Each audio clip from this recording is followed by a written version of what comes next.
com o tema Irmãos, série Irmãos. Estamos aqui estudando algumas histórias de irmãos da Bíblia. E meu objetivo não é falar sobre irmãos, meu objetivo é falar sobre histórias da Bíblia. E as histórias da Bíblia, elas nos ensinam muitas coisas, como semana passada, Caim e Abel. Nós vimos aqui sobre a questão, do ódio, como que um ódio pode ser mal canalizado, matou o irmão. Então as lições são várias, não é somente uma questão familiar, mas a Bíblia sempre, ela é muito atual. E hoje nós vamos falar de dois irmãos também, Jacó e Esaú, e que inclusive são irmãos gêmeos, como diz lá a palavra de Deus, no verso 24. Cumpridos os dias para que desse à luz, eis que se achavam gêmeos no seu ventre. Saiu o primeiro, ruivo, todo revestido de pelo, por isso lhe chamaram Esaú. Depois nasceu o irmão, segurava com a mão o calcanhar de Esaú, por isso lhe chamaram Jacó. Até aí, Jacó, Esaú. Qual que é essa história?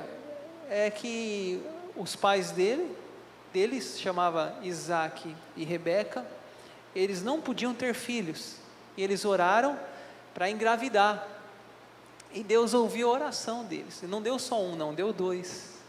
Cuidado como você ora, tá? Deus, eu quero ter filho, mas manda só um, Deus. Vai que manda gêmeos, trigêmeos. Enfim, veio dois.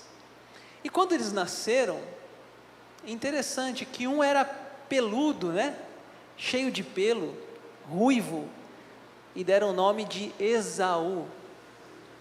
O segundo veio agarrado no irmão, segurando o calcanhar do irmão, deram o nome de Jacó, que significa calcanhar. A Bíblia tem muitos negócios do nome, o significado do nome, Então Jacó, calcanhar, uma outra tradução é trapaceiro. Então nasceram esses dois meninos, esses dois gêmeos, Jacó e Esaú, ou primeiro Esaú e Jacó. A Bíblia fala que eles cresceram e eles tiveram profissões diferentes.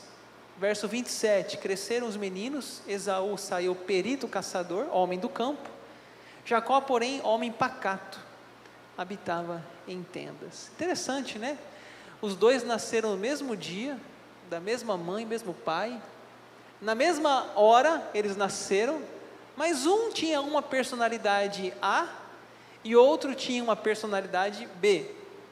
Um era caçador, o outro era homem pacato. Interessante como que a gente percebe isso, na família. Você tem irmãos, você percebe isso, um é mais falador, o outro já é mais tímido, um gosta da rua, gosta de estar na casa das pessoas, o outro já gosta mais de ficar em casa, É assim, cada um é de um jeito, mesmo sendo gêmeos, nasceram no mesmo dia, na mesma hora, mas eram diferentes, cada um tinha um jeito, um gostava da rua, outro da casa, e assim é a vida até hoje.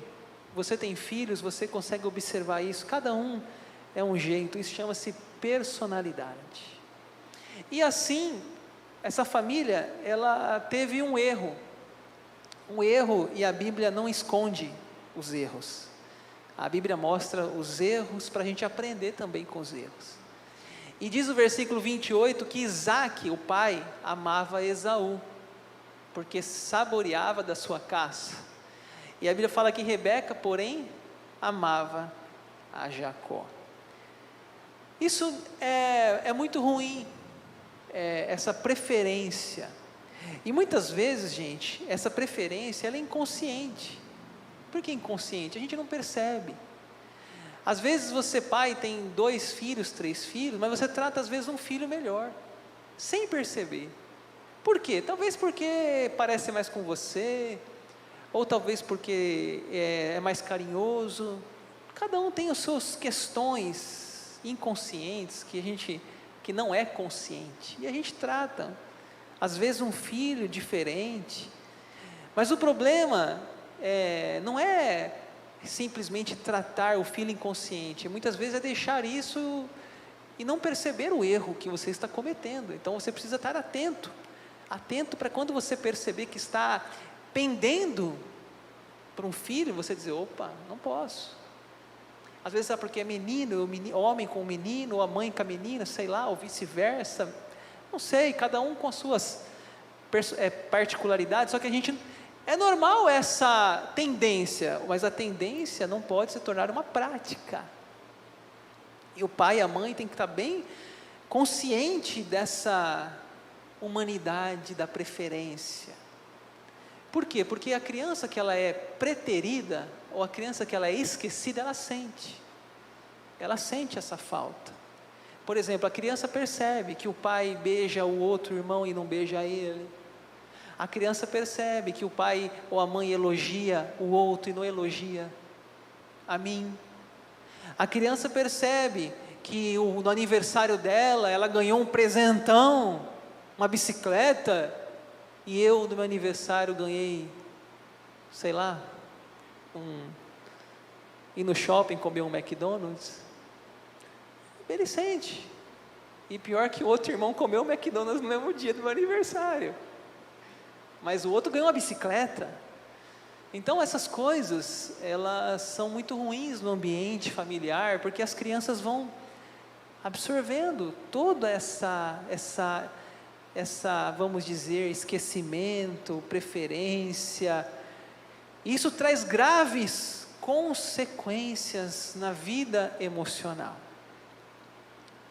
Você sabe como é triste, por exemplo, às vezes um filho que nasce num ambiente e naquela hora o pai estava em guerra com a mãe, em briga, e aí a mãe engravidou, e o pai não sabe a mãe não sabe se é filho, se não é, e aquele negócio do teste de DNA, faz ou não faz, e aquele negócio vai crescendo, e fica aquela dúvida durante uma vida, e há um tratamento diferente. Porque eu não sei se você é meu filho realmente, não, porque esse é meu filho, mas naquela época sua mãe me traiu, e aí aquela criança naquele ambiente, ela não tem culpa, mas ele vai sentindo aquela indiferença, aquele falta de carinho, aquela coisa de às vezes não chama nem de filho, mas ao mesmo tempo não chama de filho, mas é tratado como um filho dentro de casa, e não sabe quem é o pai, porque também exame de DNA ninguém quer fazer, e aquela coisa vai crescendo dentro da criança, ao ponto dela chegar na adolescência, rebelde, uso de droga, enfim, complexo de inferioridade, depressão, pensamentos suicidas. Então é todo um contexto que vai se acumulando nas melhores famílias às vezes, né? Então essa história de Jacó e Esaú, elas nos ensinam para a gente ter muito cuidado como a gente trata os nossos filhos, né? A gente está muito atento se a gente não está pendendo para um lado, né? Se não está de alguma forma inconscientemente está dando mais carinho a um e não ao outro, porque as crianças sentem tudo isso, elas sentem, né? Uma questão que eu queria também falar aqui é sobre irmãos gêmeos.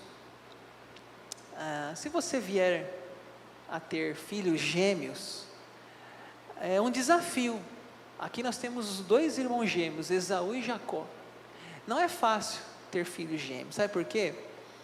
Porque a gente primeiro, aquela questão da roupa igual, né? Vocês já viram isso, né? Quando é gêmeos e aqueles gêmeos parecidos, os pais querem vestir igual os dois filhos, né? Gente, eu já ouvi relato de filhos gêmeos, de que isso é péssimo, essa questão de vestir igual, porque acaba que perde a identidade de cada um, acaba que a roupa tem que ser igual, aí tem que gostar das mesmas coisas, mas a Bíblia fala que Esaú era aventureiro, e Jacó era pacato, então não são iguais, são diferentes, são personalidades diferentes. Por que que tem que colocar a mesma roupa? Se talvez um gosta de uma cor tal, outro gosta de outra cor, ou um gosta de sapato, outro gosta de chinelo, um gosta de boné, o outro gosta da cabeça livre, agora você vai querer vestir os dois iguais? Olha o prejuízo, né? Então, essa história tem muita coisa para nos ensinar, que cada criança é uma criança, cada um tem a sua personalidade, e que cada criança tem que ser amada, respeitada, também dentro do seu universo particular, né? E os pais ficarem muito atentos para não preferir um ao outro, mas sempre tratar os dois com o mesmo equilíbrio, o mesmo respeito, né? A mesma dedicação, até mesmo a mesma correção, se for necessário. E essa história é conhecida pelo famoso prato de lentilhas, né? Olha o verso 29. Tinha Jacó feito um cozinhado, quando esmorecido veio do campo Esaú, e lhe disse: peço-te que me deixes comer um pouco desse cozinhado vermelho, pois estou esmorecido. Daí chamar-se Edom. Disse Jacó: vende-me primeiro o teu direito de primogenitura. Deixa eu explicar aqui algumas coisas para você. O Jacó, ele fez uma comida, que é chamado ali cozinhado de lentilhas. Vai aparecer um pouquinho abaixo a palavra lentilha, no verso 34. Lentilha é um primo do feijão. Então é uma comida da época, muito conhecida dos dias patriarcais, cozinhado de lentilhas. E ali o Jacó, então, ele faz o seu cozinhado de lentilhas, e o irmão chega com fome.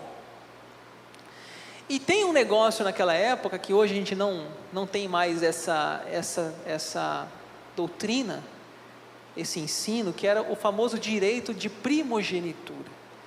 Que era isso? No Antigo Testamento, o filho que nascia primeiro, ele era chamado de primogênito. E esse filho primeiro, ele tinha um compromisso espiritual de geração em geração, uma bênção que era passada do pai para o filho primogênito. E a Bíblia fala que Esaú não estava nem aí para essa bênção da primogenitura, tanto que, vamos continuar aqui o texto, olha, 32, ele respondeu, Esaú: estou a ponto de morrer, de que me aproveitará o direito de primogenitura? Então disse Jacó: jura-me primeiro. Ele jurou e vendeu o seu direito de primogenitura a Jacó. Deu, pois, Jacó a Esaú pão e cozinhado de lentilhas. Ele comeu e bebeu, levantou-se e saiu. Assim desprezou Esaú o seu direito de primogenitura. Eles eram irmãos muito próximos, né? Gêmeos. Nasceram poucos minutos um do outro. Mas quem nasceu primeiro? Esaú. Logo, o direito de primogenitura, a bênção da primogenitura era dele.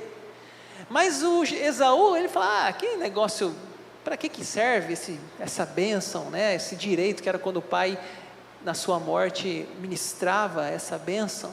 Para que me serve essa bênção? Então, mas Jacó não, Jacó ele queria essa bênção, esse direito, até porque ele era gêmeo, né? E era poucos dias, poucos minutos um do outro. Então, o Esaú, ele troca esse direito por um prato de lentilhas. Até virou uma expressão popular, né? Prato de lentilhas, ou seja, trocar alguma coisa por outra que não compensa. Virou essa expressão, né? Prato de lentilhas, lucro pequeno que não compensa uma grande perda. Prato de lentilhas, virou uma expressão popular. E aí ele vai ali, né, o Esaú, rapidão ele come, desesperado de fome, talvez nem em 10 minutos, foi lá, comeu tal, encheu a barriga, levantou, foi embora e não percebeu o que ele tinha feito, né? E o Jacó fala: jura-me que você vai me vender, eu quero essa bênção, jura-me. E ele nem percebeu, ele foi lá, comeu, e foi embora. O versículo 34 fala, né? Assim desprezou Esaú o seu direito de primogenitura. Eu quero fazer aqui uma aplicação, no final da pregação eu não vou fazer muitas aplicações não, tá? Já estou fazendo aqui no andamento. Muitas vezes, gente, a gente troca um valor, a gente troca uma bênção por um minuto de prazer. Muitas vezes a gente troca o prazer do pecado por poucos minutos, né? Poucos minutos do pecado por uma coisa tão importante para nós.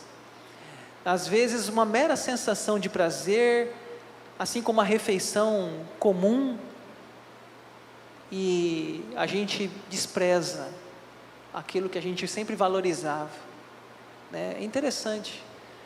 Para você, uma árvore, para ela crescer, ela demora anos e anos, mas para você matar uma árvore, 2 minutos, com uma serra elétrica, 5 minutos. Para você construir uma casa, meses de obra. Para você derrubar uma casa, um dia. Assim é a vida espiritual. Por poucos minutos, às vezes a gente coloca tudo a perder, tudo a perder. Então é uma coisa para a gente pensar. E o livro de Hebreus 12 fala sobre Esaú, fala: tomem cuidado também para que ninguém se torne imoral ou perca o respeito pelas coisas sagradas, como Esaú, que por causa de um prato de comida vendeu os seus direitos de filho mais velho. Aqui eu coloquei na linguagem, nova tradução da linguagem de hoje, que é mais simples. Ele vendeu o seu direito de filho mais velho por pouca coisa, um prato de comida. Então é mais uma lição que a gente pode refletir aqui nessa história de Jacó e Esaú. Indo para o capítulo 27, aqui nós vamos chegar numa parte que o pai está velho, está cego, e vai dar a bênção da primogenitura. Deixa eu ler aqui com vocês o versículo 18. Jacó foi a seu pai e disse: meu pai. Ele respondeu: fala, quem és tu, meu filho? Respondeu Jacó a seu pai: sou Esaú, teu primogênito. Fiz o que me ordenaste. Levanta-te, pois, assenta-te e come da minha caça para que me abençoes. Quem está falando aqui é Jacó, tá? Jacó foi a seu pai. E o pai fala: quem é você? Ele responde: sou Esaú. Ele está mentindo. Deixa eu explicar um pouquinho mais aqui, porque o texto é muito longo. Eu não quero ler com vocês aqui todo o trecho, porque vai nos demorar, e nós temos um compromisso aqui da pregação ser 30 minutos, 35 minutos. Então, a gente vê aqui que o pai Isaac estava cego, estava velho, e ele vai fazer a sua bênção da primogenitura, a bênção final. Ele chama o Esaú, fala para o Esaú buscar uma caça, e fala para ele que quando ele voltar com aquela picanha, com aquela carne bem passada, ele vai dar a sua bênção ao filho. E a Rebeca, lembra daquele negócio? Uma preferia, outra preferia, complicada. A Rebeca, ela escuta, fala: ô Jacó, vem aqui, teu pai vai dar uma bênção ao teu irmão, adianta-se, prepara uma picanha aí, vai lá e adianta e faz a vez. Ah, mãe, mas como? Meu irmão, ele é peludo e eu sou sem pelo. Não, vamos colocar a roupa do teu irmão, porque naquela época, gente, eles não lavavam a roupa igual a gente lava, né? Então a roupa era bem cheirosa assim, então, né, não tinha máquina de lavar, né? Então era mais difícil. Então ele põe a roupa, né, do irmão, roupa de caçador, não devia ser muito cheirosa. O pai cego sente o cheiro, a voz é de Jacó, mas o cheiro é de Esaú. E assim há uma mentira, né, ali, há uma trapaça, como diz o nome Jacó, né? A família ali está num momento muito ruim, e o pai então ele dá a bênção ao filho Jacó, né? E de repente ele sai, Jacó, e chega o Esaú com a caça. E Esaú chega e fala: aqui, pai, está aqui, né? A Bíblia fala, irmãos, depois você lê com calma, capítulo 27, todo aquele trecho ali, 25, 26, 27, tem umas partes que pula a história, mas volta. E desculpa se eu falhar em algum detalhe, são muitos detalhes, eu não estou aqui me atentando a muitos detalhes, mas um resumo. Diz que o pai estremeceu.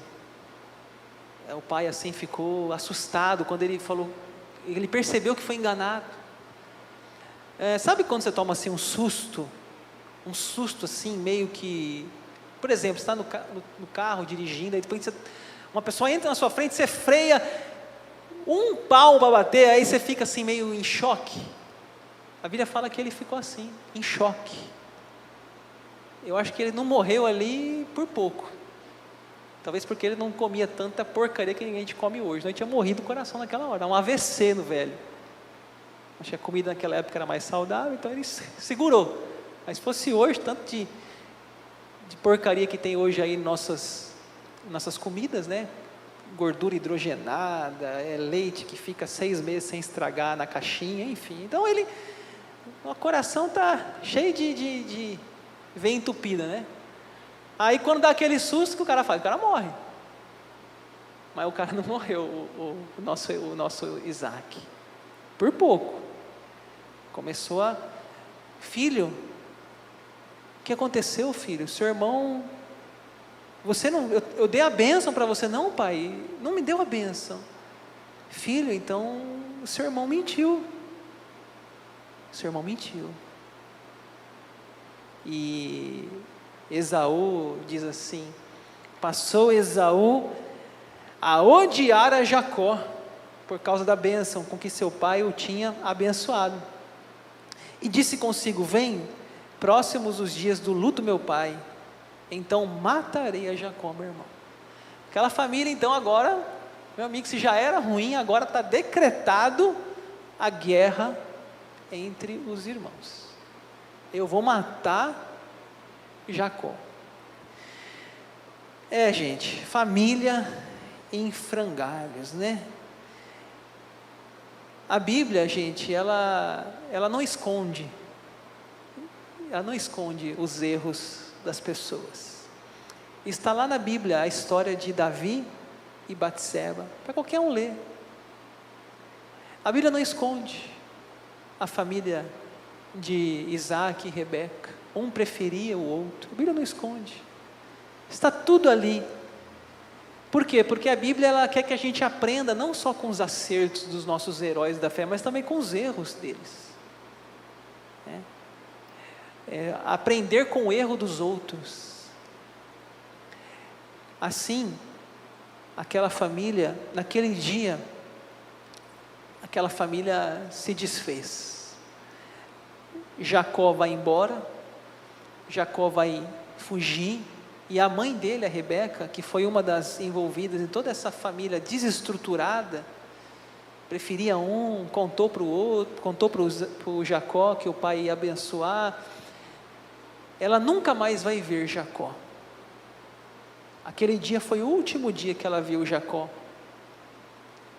O pai vai ver de novo, vai viver mais, mas a mãe não vai ver mais o filho. Não vai ver mais o filho. É um preço das escolhas de uma família desestruturada, de mentiras, de trapaças. O Jacó então foge. A mãe fala para ele assim: filho, olha, seu irmão vai te matar, eu não posso perder 2 filhos no mesmo dia.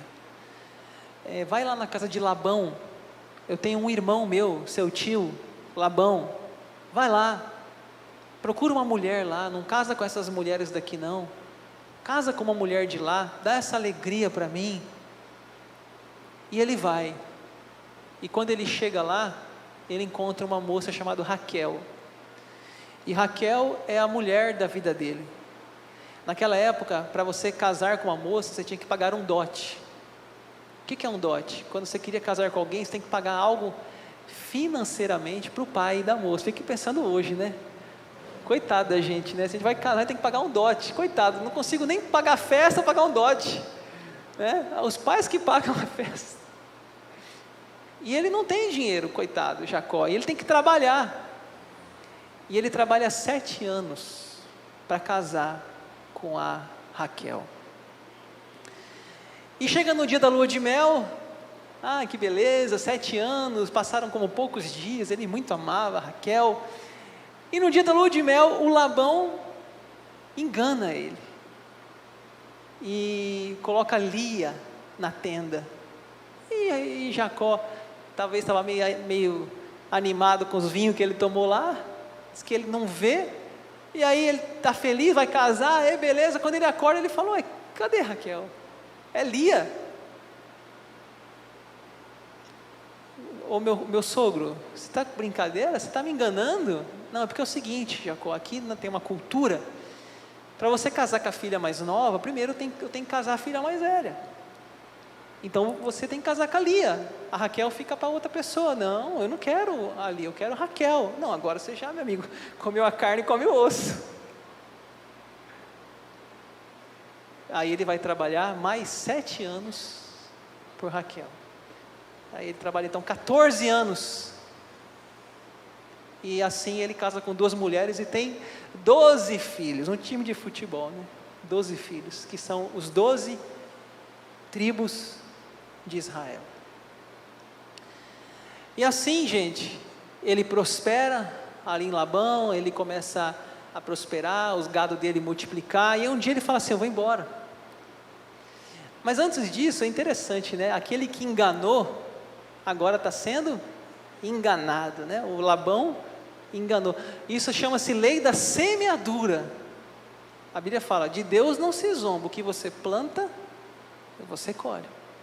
Ele enganou lá o irmão, o pai, colocou a roupa do irmão, e agora o sogro está enganando ele. Olha isso. Quem planta amor, colhe amor. Quem planta traição, enganação, colhe. É exatamente isso, a lei da vida. Então ele decide um momento voltar para casa. Ele decide ir lá ver o irmão. Ele está com saudades do irmão. Ele está com saudades do pai. A mãe possivelmente aqui já tinha falecido. Então ele quer voltar para casa. Lembra do filho pródigo, né? Parábola do filho pródigo, que um dia ele cai em si e fala, poxa, vou voltar para casa. E nós também, irmãos, um momento a gente também tem que voltar para casa, reconciliar com nossa família, reconciliar com nossos irmãos, reconciliar com as pessoas que nós brigamos durante a vida. Há um momento de voltar para casa. E no caminho de volta ele tem uma experiência que ele se encontra com Deus, chamado de Peniel. Gênesis 32, vou ler um versículo aqui só para colocar vocês aqui no ambiente. O anjo, perguntou-lhe, como te chamas? Ou o próprio Deus, como te chamas? Ele respondeu, Jacó. Então disse, já não te chamará Jacó e sim Israel, pois como príncipe lutaste com Deus e com os homens e prevaleceste. Tornou Jacó, diz e rogo-te, como te chamas? Respondeu ele, por que perguntas pelo meu nome? E o abençoou ali. Aquele lugar chamou Jacó Peniel, pois disse, vi a Deus face a face, e a minha vida foi salva. Já estou indo para o final.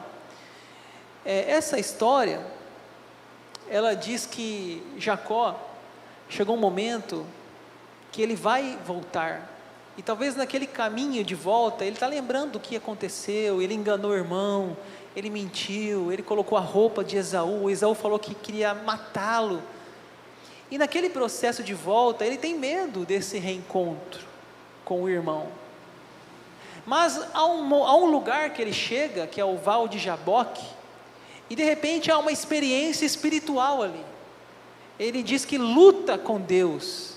Tem uma música, Jacó segurou o anjo, agarrou o anjo, não deixou. Pedir o pessoal tocar, não, já é demais, né, pastor? Já está abusando da gente, né?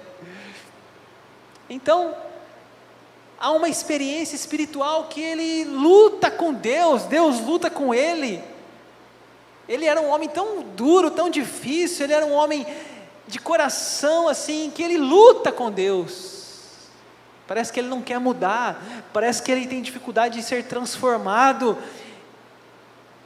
E naquela luta, Deus vence a luta, porque Deus toca na coxa dele, e fala que ele saiu mancando daquele dia.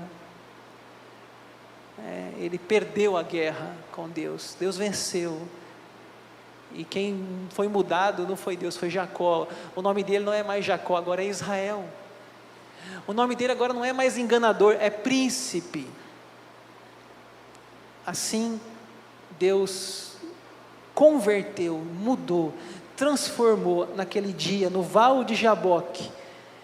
A vida dele foi transformada, ele viu a Deus face a face.